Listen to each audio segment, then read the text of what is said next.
제9대 부산시의회 출범 첫 해는 다소 소극적이었다는 평가입니다. 시의원 대다수가 초선이어서 의정 활동에 제대로 적응하지 못했다는 지적입니다. 지난 5년 새 부산 지역의 영유아 인구수와 어린이집이 동반 감소하고 있는 것으로 나타났습니다.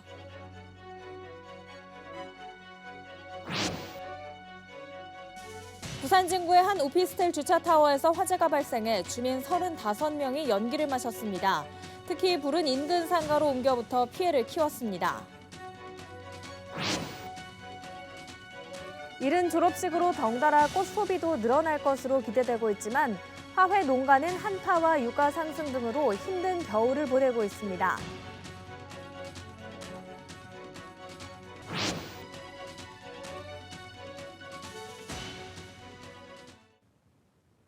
시청자 여러분 안녕하십니까? BTV 뉴스입니다. 첫 소식입니다. 제9대 부산시의회는 출범 첫 해는 다소 소극적이었다는 평가입니다. 시의원 대다수가 초선이어서 의정 활동에 제대로 적응하지 못했다는 지적입니다. 김윤정 기자입니다. 지난해 7월 개원한 제9대 부산시의회. 출범 첫 해인 지난해 7월부터 12월 13일 막을 내린 제310회 정례회 기간까지 의원들의 의정 활동을 살펴봤습니다. 시 의원들의 중요한 역할 중 하나는 지역 실정에 맞는 조례 제정. 하지만 20명 의원들은 단 한 건의 조례도 대표 발의하지 않았으며 20명은 단 한 건에 불과해 거의 대다수 의원들이 조례 발의를 하지 않았습니다. 시정을 견제하는 중요한 수단인 시정 질문 또한 단 한 번도 하지 않은 의원이 30명에 달했습니다. 시의회 출범 이후 이뤄진 시정 질문은 19건으로 소극적인 모습을 보였습니다. 제9대 시의회 5분 발언은 4명이 4건, 7명이 3건 등 시의원 47명 전원이 한 차례 이상 참여했습니다. 이처럼 다소 저조한 성적표를 보였던 이유는 전체 의원 47명 중 75%인 35명이 초선 의원들로 의정활동 부족에서 비롯됐다는 점에서 아쉬움이 큽니다. 또 재선 이상 다선 의원 12명 역시 충분한 역할을 못한 것으로 나타났습니다. 12명 중 6명이 조례 발의를 한 건도 하지 않았고 시정 질문을 한 건도 하지 않은 다선 의원도 5명이었습니다. 하지만 9대시 의회 들어 행정사무감사와 예산심의 등에서는 부산시 견제가 충실해졌다는 긍정적인 평가도 있습니다.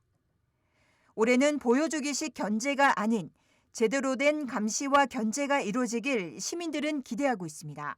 BTV 뉴스 김윤정입니다. 지난 5년 새 부산 지역의 영유아 인구수와 어린이집이 동반 감소한 것으로 나타났습니다. 영유아 인구 감소 문제 극복과 보육의 질을 높이기 위해 부모의 양육 부담을 줄이고 국공립 어린이집을 확충하는 등 안정적인 보육 기반 조성의 필요성이 제기되고 있습니다. 박재한 기자입니다. 부산 지역 만 0세에서 5세 인구가 지속적으로 줄어든 것으로 확인됐습니다. 부산 여성가족개발원이 작성한 2022년 부산시 보육 실태조사에 따르면 지난해 부산 지역 영유아 수는 2022년 11월 기준 10만 3,508명입니다. 2018년과 비교하면 26%, 약 3만 8천여 명 감소했습니다. 16개 구군별 영유아 인구는 해운대구가 11,945명으로 가장 많았고 부산 진구와 강서구, 동래구가 뒤를 이었습니다.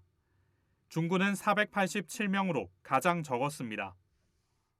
부산 지역의 영유아 인구 감소와 함께 어린이집도 줄어든 것으로 나타났습니다. 2021년 12월 말 기준 부산의 어린이집은 1,668개로 나타났습니다.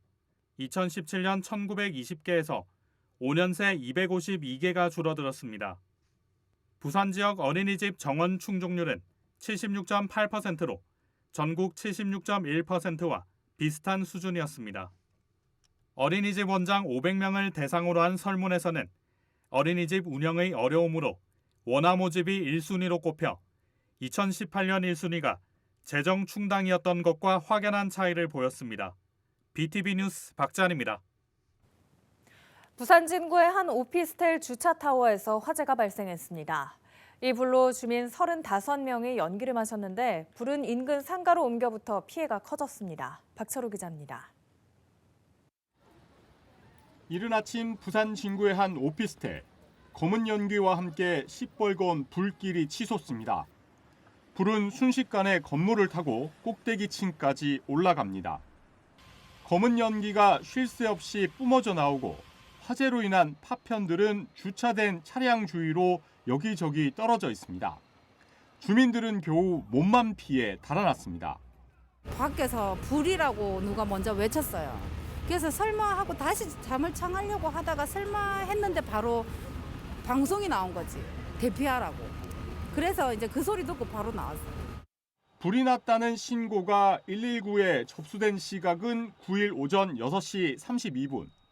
불이 나자 소방은 대응 1단계를 발령해 장비 99대와 300여 명에 가까운 소방관을 투입해 진화 작업을 벌였습니다. 하지만 주차타워 불티가 인근 2층 규모 상가로 번져 대응 2단계가 발령되기도 했습니다. 그 화염을 가지고 있는 드래프트가 밑으로 낙하하면서 그게 밑에 층으로 떨어졌고 이것이 옆에 그 1층 슈퍼 쪽으로 확대되지 않았을까라고 일단 그렇게 추정을 하고 있습니다. 주차타워에 불이 날 당시 인근 상가 상인들은 불이 번질 것을 우려해 이 위험 상황을 소방에 알렸지만 미온적인 태도를 보였다며 분통을 터뜨리기도 했습니다. 이기 나면 저기서 불이 떨어지잖아요. 떨어지면 이걸 보고 여기도 확인했어야 돼요. 소방관들이. 확인 안 했어요. 소방관들 전혀. 한편 소방당국과 경찰은 합동 감식을 벌여 정확한 화재 원인을 조사할 계획입니다. BTV 뉴스 박철우입니다. 8일 새벽 3시 30분쯤 기장군 정관읍의 한 화훼 농장에서 화재가 발생했습니다. 이 불로 비닐하우스에 있던 꽃들이 불에 타 소방서 추산 1,690만 원 상당의 재산 피해가 났습니다. 경찰과 소방은 합동 감식을 벌일 예정입니다. 12월 말부터 부산 지역 초중 고등학교에서도 이른 졸업식이 열리고 있습니다. 덩달아 꽃소비도 늘어날 것으로 기대되고 있지만 화훼 농가는 한파와 유가 상승 등으로 힘겨운 겨울을 보내고 있습니다. 박재한 기자입니다. 굳게 닫혀있던 교문이 활짝 열렸습니다. 꽃다발을 손에 든 졸업생들이 환하게 웃음 짓습니다. 코로나19로 인한 사회적 거리두기로 초등학교 졸업식도 중학교 입학식도 건너뛴 이들에게 반가운 대면 졸업식입니다. 꽃 상인들도 모처럼 활기를 띱니다. 좀 축하하는 실감이 좀 나고요. 또 꽃을 받는 친구도 굉장히 기분 좋을 것 같고 또 축하해주는 자리에 꽃이 빠지면 안 되잖아요, 사실. 그래서 뭐 상업적으로도 좀 더 활성화되고 하는 면에서 좋다고 생각합니다.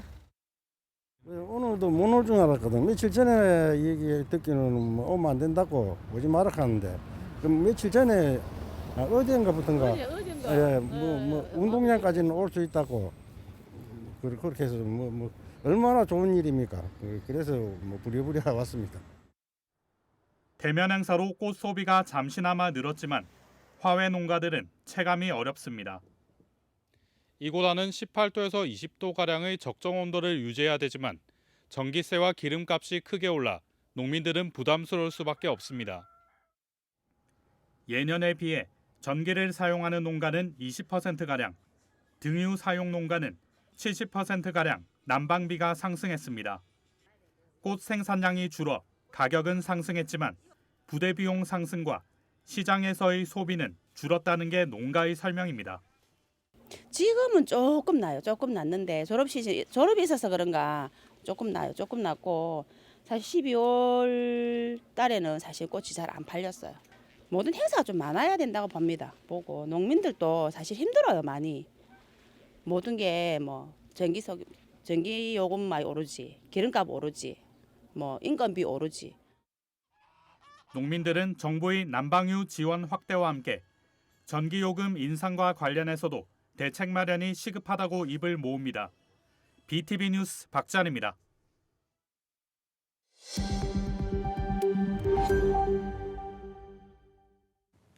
중학교가 없어 불편을 겪고 있는 부산 진구 범천동 일대의 학생들의 이야기를 지난해 8월에 전해드렸는데요. 지역 주민들이 중학교 건립을 위한 모임을 결성하고 본격적인 활동에 나섰습니다. 학습권을 되찾아주겠다는 목표입니다. 보도에 김한식 기자입니다. 부산 진구 범천동 일대에 게시된 현수막. 지역에 중학교가 필요하다며 주민들이 힘을 모아달라는 내용입니다. 부산 진구에 위치한 중학교는 모두 19곳. 주변에 중학교가 없는 범천 1동과 2동 학생들의 통학 시간은 시내버스로 30분 넘게 걸립니다. 이 때문에 중학교 진학을 앞두고 이사까지 고민하는 경우가 많습니다. 어떤 방식으로 어떻게 학교를 보내야 할 것인지 벌써부터 고민하고 있고요. 정말 그 근처로 가야 하나. 네, 아마 저 같은 부모님들이 많을 거예요. 주변에 학교가 없으면 등하교 시간이 길어지는 건 물론 학습권까지 침해받을 수 있습니다. 정규 수업 이후 학생들은 도서관과 공부방 등에서 방과 후 수업을 받지만 지역 내 이런 시설이 턱없이 부족합니다. 이 때문에 학생들의 학습권 확보를 위해 지역 주민들이 나섰습니다. 더 이상 우리 아이들이 역차별을 받게 할 수 없다는 겁니다. 공부를 도와줄 수 있는 도서관이라든지 또는 청소년 공부방이라든지 이런 어떤 전반적인 교육의 환경 이런 것들이 갖추어져 있지 않아서 학습권에 있어서 좀 역차별. 앞으로가 더 문제입니다. 최근 범천동 일대에 대규모 아파트 단지가 들어섰고 오는 2030년까지 10,000세대 정도의 아파트가 건립될 것으로 추정되고 있습니다. 이렇게 되면 학생 수 증가는 불을 보듯 뻔한 상황. 미래 세대를 위해 이전을 앞둔 철도 정비창 부지에 학교를 지을 수 있는 땅을 미리 확보해야 한다는 주장이 나오고 있습니다. 용역 단계에서부터 철도 부지창 안에 중학교 부지 확보, 또 더불어 고등학교 부지 확보 이런 확보를 단계적으로 계획을 수립해서 학생들의 학습권이 꼭 보장되어야 할 것으로 생각합니다. 도심에 자리 잡은 철도 정비창은 지역 침체의 원인 중 하나로 꼽혀왔습니다. 하지만 이전이 확정되면서 역설적이게도 지역 주민들에게 꼭 필요한 학교 부지를 확보할 기회가 생겼습니다. 헬로티비 뉴스 김한식입니다. 지난해부터 부동산 침체와 주택 가격 하락이 이어지고 있습니다. 하지만 30억 이상 부산의 고가 아파트들은 여전히 상승세를 이어가고 있는 것으로 나타났습니다. 아파트 가격 양극화가 심화되고 있다는 분석이 나옵니다. 보도에 안수민 기자입니다. 해운대 해수욕장 조망권에 아파트 내에 각종 생활 편의시설을 갖춘 해운대구 우동의 한 고층 아파트입니다. 지난해 8월 이 아파트 49층에 전용 면적 186제곱미터인 50평대 한 가구가 48억 원에 거래된 것으로 나타났습니다. 3.3제곱미터당 가격이 8,500만 원을 넘습니다. 직전 거래인 2021년보다 5억 원가량 가격이 뛰었고 그 전 거래인 2020년보다는 13억 원가량 값이 상승했습니다. 광안대교 조망을 가진 마린시티의 한 아파트는 지난해 10월 70층의 전용 면적 212제곱미터인 60평대 한 가구가 43억 원에 거래됐습니다. 이곳 역시 직전 거래인 2020년보다 9억 원가량 값이 뛰었습니다. 이외에도 30억 넘는 해운대 지역 고가 아파트의 경우 아파트값 하락세가 두드러지는 현재까지도 상승세를 유지하고 있는 것으로 나타났습니다. 반면 같은 해운대구인 좌동의 한 아파트는 2021년 4억 5천만 원에 거래됐던 59제곱미터 17평대 아파트 값이 지난해 9월 3억 3천으로 1억 원 이상 떨어졌습니다. 역세권이 아닌 24평대 아파트는 4억 중반이던 가격이 2억 8천만 원까지 40% 이상 떨어지기도 했습니다. 이 서민 아파트들은 오히려 이제 규제나 금리 정책 때문에 내려가는 반면에 하락하는 반면에 그런 하이엔드 아파트 같은 경우에 계속해서 올라가고 있는 상황인 거죠. 그러니까 차별화 양극화가 계속되고 있다라고 하는 거죠. 부동산 시장 침체 속에서도 고가 아파트 가격은 나홀로 상승하면서 부산의 주택가격 양극화가 심화하고 있다는 분석이 나옵니다. 우선 우리 부산 지역의 아파트 거래 건수가 상당히 줄었죠. 그래서 거래 절벽을 넘어서 이제 거래 피크다라고 얘기하는데도 불구하고 우동 쪽의 주상복합 고가 아파트 중심으로 가격이 뛰는 것은 일단 우리 지역의 양극화를 먼저 말씀드릴 수가 있겠고요. 그리고 지역에서의 규제 완화, 그러니까 조정 대상 지역에서 해제되면서 가격이 급격하게 하락할 요인은 없어졌다라고 하는 기대감이 전문가들은 같은 자치구 내에서도 주택가격 등락이 극명하게 대비되는 만큼 주택시장 활성화 정책도 지역 상황에 맞춰 보다 세밀하게 도입되어야 한다고 강조합니다. 헬로티비 뉴스 안수민입니다. 지난해 공시생이 사망한 부산시 교육청 채용비리 관련자들이 징계 처분을 받았습니다. 인사청탁을 받고 면접 문제를 유출한 간부 공무원에 대해선 검찰이 징역 2년을 구형했습니다. 장동원 기자입니다. 2021년 7월 부산시 교육청 공무원 임용시험에 응시한 한 10대 공시생은 합격 통지를 받은 뒤 결과가 번복돼 불합격 처리됐습니다. 그는 면접 과정에 비리를 호소하며 극단적 선택을 했습니다. 수사 결과 면접관이던 교육청 5급 A씨는 한 간부 공무원의 청탁을 받고 면접 문제를 유출했고 다른 면접관들에게 특정 인물에게 높은 점수를 주도록 유도했습니다. 이 사건으로 교육청 간부 A씨가 구속돼 재판을 앞두고 있습니다. 또 다른 관련자들은 지난 5일 교육청 징계가 결정됐습니다. 교육청은 자체 특별감사를 벌였고 징계위원회를 열어 당시 채용 담당 부서인 총무과 과장과 팀장에게 감봉 2개월의 경징계를, 채용 결과를 잘못 통보한 주무관에게는 정직 1개월의 중징계를 내렸습니다. 한편 5일 열린 교육청 5급 A씨에 대한 결심 공판에서 검찰은 공무상 비밀 누설 등의 혐의로 A씨에게 징역 2년을 구형했습니다. 공무원 임용시험에 대한 국민 신뢰를 훼손한 중대범죄라는 게 구형 이유입니다. A씨에 대한 결심 공판은 오는 30일 열릴 예정입니다. 부산시 교육청은 채용 공정성을 높이기 위해 합격자 발표 시스템 검증을 강화하고 면접 시간 확대, 외부 참관인 참여 등이 포함된 시험 제도를 시행하고 있다고 밝혔습니다. BTV 뉴스 장동원입니다. 부산시 교육청이 지난해 12월에 실시한 여론조사에서 학교 아침 체육 활동이 필요하다는 의견이 응답자의 88%인 것으로 나타났습니다. 이번 조사에는 학부모를 포함한 부산 시민 1,500명이 참여한 가운데 아침 체육 활동이 필요한 이유로는 건강한 체력이 바탕이 돼야 스트레스가 줄고 정신이 맑아져 학업에 도움이 된다는 것을 주를 이뤘습니다.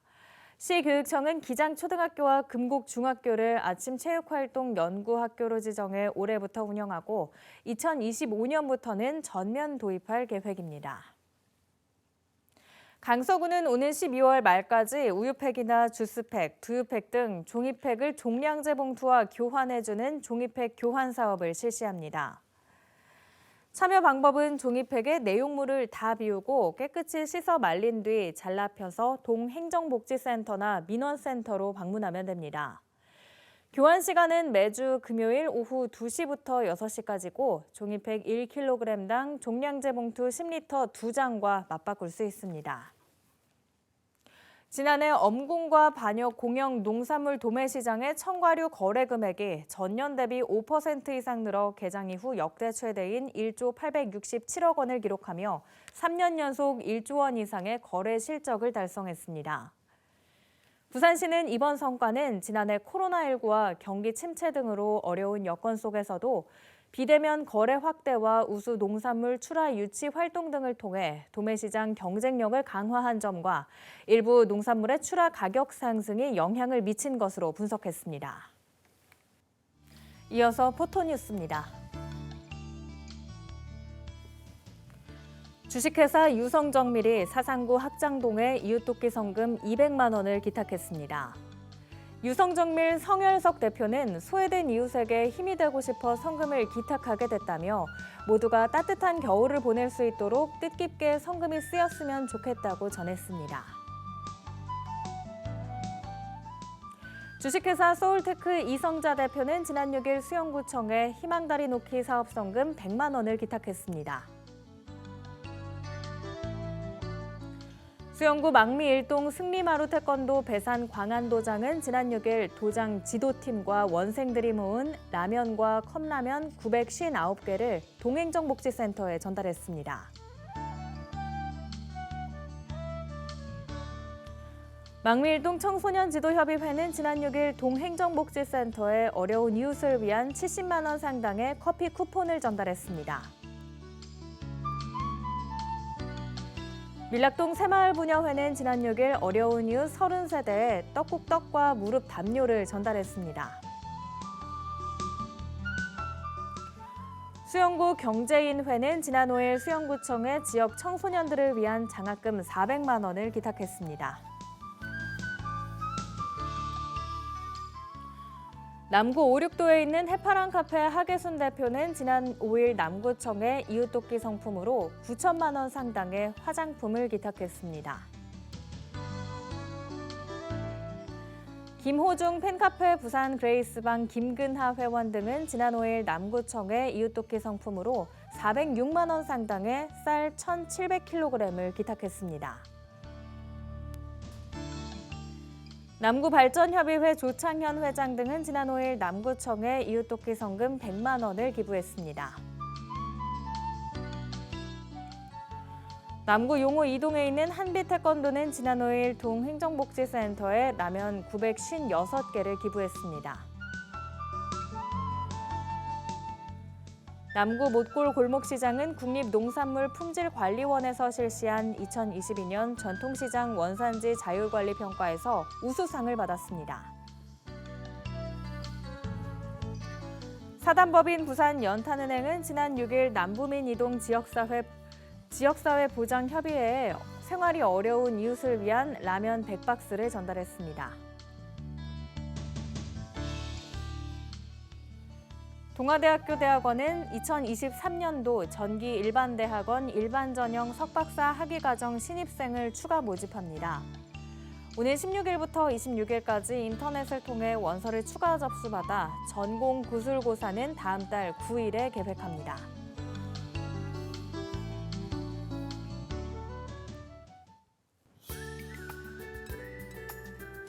(1월 10일) 생활지수입니다. 최저기온은 3도, 최고기온은 12도입니다. 미세먼지 지수는 보통 수준을 보이겠고 피부 건강을 위해 영양크림을 충분히 발라주시는 게 좋겠습니다. 감기 예방을 위해 외출하실 때에는 옷차림을 따뜻하게 유지해 주시는 게 좋겠습니다.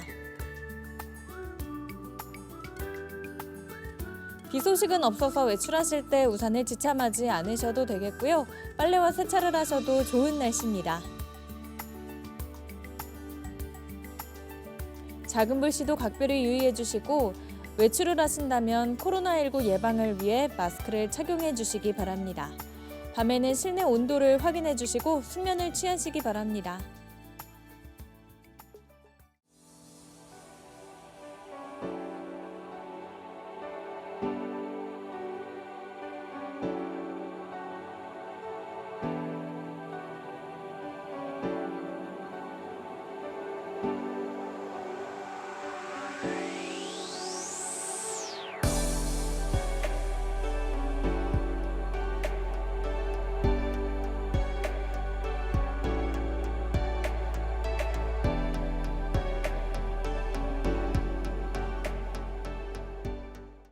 이상으로 BTV 뉴스를 마칩니다. 시청해주신 여러분 고맙습니다.